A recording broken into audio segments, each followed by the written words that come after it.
From the News Channel 5 network, this is Pharmacist on Call.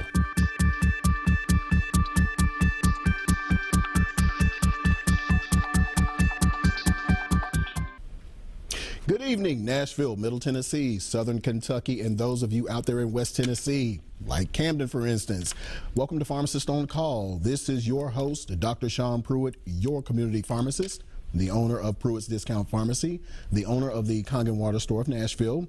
Well, everyone, I would like to welcome you to our 12th show. This show will be ending season 1. So I want to first of all thank those of you who have participated and called in and given us your questions, your comments, and certainly those of you who are just silent viewers and appreciate the information that we're giving here. To give you a brief history of this show, it kind of spurned from a show during the open line series called the Ask the Expert, Ask the Pharmacist, and this is for the benefit of those of you who are viewing the show for the first time, where the show that was hosted by Kristen Priesall, Rory, and Chuck Long for some time. I would come in, participate as a guest pharmacist, and take calls. News Channel 5 Plus offered me the opportunity to do this show for you, where you get to ask the questions and I answer them. So this is a service for you the patient who sometimes do not have an opportunity to speak with your physician or your pharmacist. We recognize that they are busy and they don't have time for this hour. I do. So we welcome you to call in with your calls, your questions, and your suggestions. I wanted to send a few shout outs. First of all, to my water customers, Rebecca and Brett Merritt out there at the Blue Bonnie Inn Bed and Breakfast in McMinnville. Some pretty good water customers. If you get an opportunity, stop by and see them. I also had some ladies stop by the store, and I forget their names, and they're going to get me, and so I apologize. They were in the Pulaski and Lewisburg and Columbia area. The only name that I can remember is Greenlee for some reason, but there were 3 of them. So I wanted to give you all a shout out and thank you for stopping by the store and purchasing tons of water pretty much. And also wanted to give a shout out to the Edge Hill community. Miss Morrow out there, I'm going to be speaking with them tomorrow about the pharmacy and kind of healthy lifestyle. So if you get an opportunity to stop out there at the Edge Hill Community Center tomorrow at 4 p.m., I will be speaking with them. So thank you, Miss Morrow, for the invite. I did want to kind of get into the history of the show, but we have a caller, so this show is about you. Line 1, we have Judy. Judy, welcome to Pharmacist on Call. How may we help you? Yes, sir. I was just wondering if there's any kind of over-the-counter medication that you can take for arthritis. Over-the-counter, you mean alternative medicine? Yes, something that would just help with arthritis pain. Okay, well, we're going to go a couple of routes here. First of all, we're going to do naproxen or ibuprofen. Those are going to be medications that were prescription, and then they cut the strengths in half, and now they're over-the-counter. Mm-hmm. Okay, and then the other thing that you can do is herbal is a supplement called turmeric, Turmeric. It's basically a spice, so if you've ever had curry chicken or curry goat, it is the spice. Okay. I believe the chemical name is curcumin, but it has natural anti-inflammatory properties.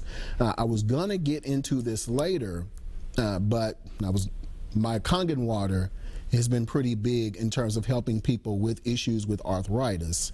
Okay. So we'll talk about it a little later when I start talking about the history of the store, and it will answer your question in depth about how it works and how much you should drink and the like. Okay, so naproxen and then the turmeric. Yeah, naproxen is my favorite over-the-counter medication because I have back problems from years of playing football and a couple of car wrecks. So naproxen sodium, especially when you're dealing with the spine and inflammation in those joints, it shrinks down that swelling and takes down the compression off that nerve. So in terms of conventional over-the-counter medication, it comes by the brand name Aleve, A-L-E-V-E. Okay. But there are several different generic brands, so I just take the generic brand. You'll never see me taking the brand of everything. Thank you so very much. All right, thank you, ma'am.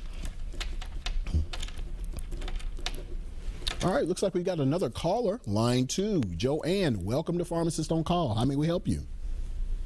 Oh, yes, I was calling to ask, why is it that you have to take pills,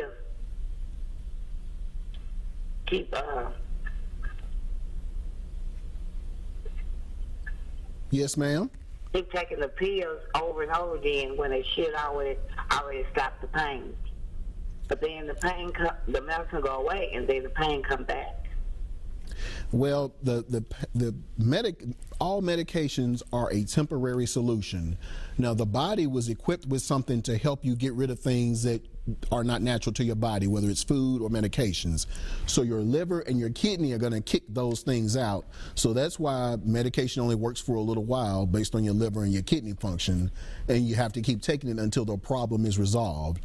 So if I just come and punch you in the shoulder, 1 or 2 tablets should do you. But if you have a serious back injury or you've had a major surgery, then that's probably pain you're going to have to deal with for the rest of your life, and you're going to have to keep taking that medication unless it's a surgical solution or some other type of solution to the cause of the pain. It's just like your blood pressure.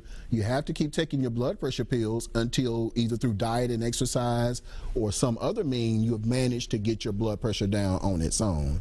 So that is why you have to keep taking pills. And it's actually a good question. It's as simple as it is. Because I'm tired of taking pills. I really am. What type of pain are you experiencing?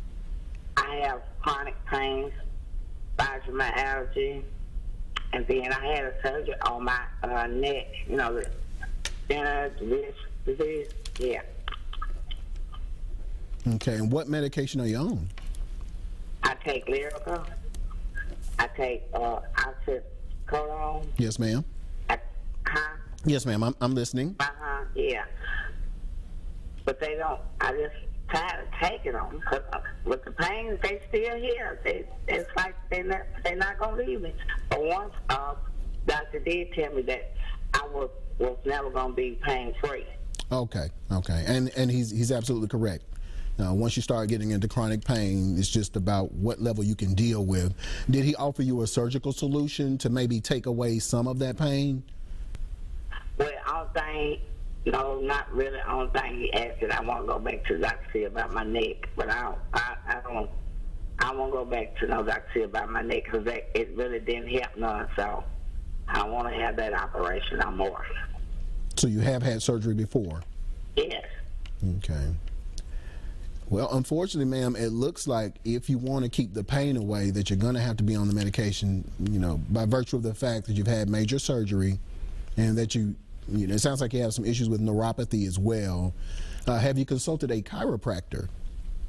I went, but I was hurting so bad they didn't want to see me no more. Okay. Then I would probably try another chiropractor. And let them x-ray that area and see if it's something like a spinal adjustment or an alignment that they can do to help take away some of that pain. Not all solutions to pain are medicine involved. Sometimes it's structural, just realigning the spine and adjusting it. So what you think I should tell my doctor then? Have you expressed to him that you don't want to be on the pain medication? And not really, but then again, yeah, I have told him about what I said about keep taking that medicine. It don't work. It works, and then when the medicine go out of you, the pains come back. So I don't understand why I'm taking this medicine and it's like it's not working. It is working, but it's not. I'm thinking that my pain should stop. No, ma'am, not if you have a chronic problem, such as a bulging disc or damage to the back or the neck. But what I did not hear you say is that you were on something that is a long-acting medication. I heard oxycodone, which will last only 4 to 6 hours, but I did not hear something that you could take maybe twice a day so that you're not taking as much medication. Well, it's not going to be on the level of something like... Okay, at first he was trying to give me some gabapentin. Is that what... Ma'am, what was the name? Gabapentin, but that was making me sick. Yes, ma'am, but that's only for the shooting nerve pain, but we're talking about that heavy pain that you maybe should look at something like an extended release morphine, like MS-Contin, something that will last you about 12 hours so that you're not having to take it every 4 to 6 hours. And I'm sure that's probably part of why you don't want to be on it, because you're having to take it so consistently, and in a short time later you're back in pain again. So you need something that's going to last you a little longer. Yeah. So ask him about something, a longer acting medication to go along with your oxycodone. Oh, okay, I will. Yes, ma'am. Thank you. All right, you're welcome. All right, everyone, it looks like we are up on a break. You stay right there. Call in with those questions and those comments. We will be right back.